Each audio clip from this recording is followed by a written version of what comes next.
We were just talking about Dr. Martin Luther King and the civil rights. And you brought up a point in the break about the Arab world in the civil rights era. They were not there. I've asked my uncles who came here to study in the early 60s at universities. I said, what was your part in the civil rights movement? They would not go to a black neighborhood even if their life depended on it. The racism of some of them was so anti-black long after the civil rights movement was over. I asked another relative of mine, why did he vote against Johnson?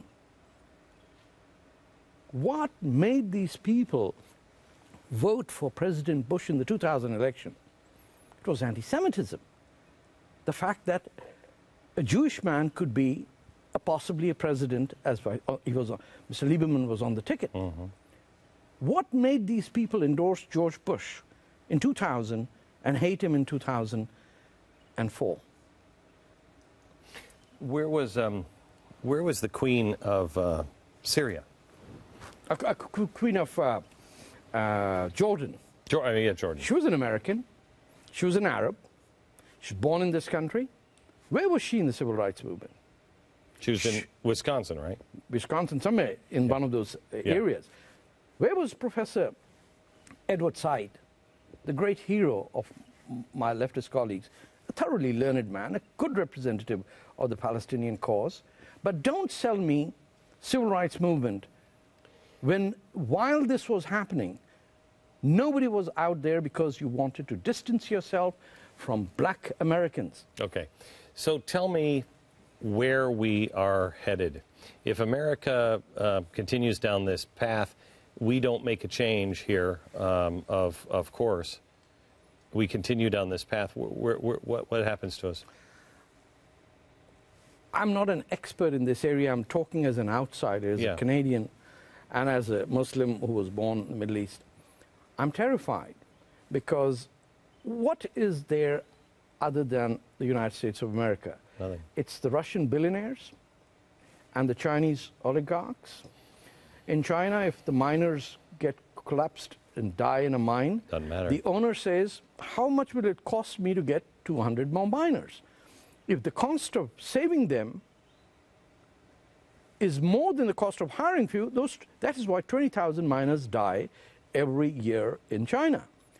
These trade union movements over here, who see everyone else, I have my own criticism of Bain Capital and equity groups, but if they think that is the enemy, and the Russian billionaires are not, and that mafia that controls Russian oil and the Chinese labor market. I have to tell you, you could convince me almost to vote for you if you were running in the United States because you're a reasonable man. No, but we disagree on the. I don't agree with you on, or most Republicans, on the issues of of tax cuts. No. I get it. Yeah. This is hypothetical. You're Canadian, so you're not running, so I don't actually have to come through with that one. But I mean, what I'm saying is, you're a reasonable human being. You look. One of the cases we've been making to the left is, are you out of your mind? Do you know? You think you care about the environment? Who's better for the environment? America, the way it is, and we can get better. Or China, they'll cut down every tree, dig up every mountain for. Yeah, I mean, it's just crazy. Look, they've been occupying Tibet since 1962. They've occupied part of 50,000 Chinese troops today in Pakistan, unknown to this world, digging tunnels, deforesting, taking away the minerals. They built a submarine pen on the mouth of the Persian Gulf. Nobody reports this. You are a breath of fresh air, and I hope it's not another 5 years until we see each other again. No, not at all. Thank you very much. Thanks. I appreciate it. Thank you very much for having me. Thank you. A Marxist on the Glenn Beck program, or a leftist. Back in just a second.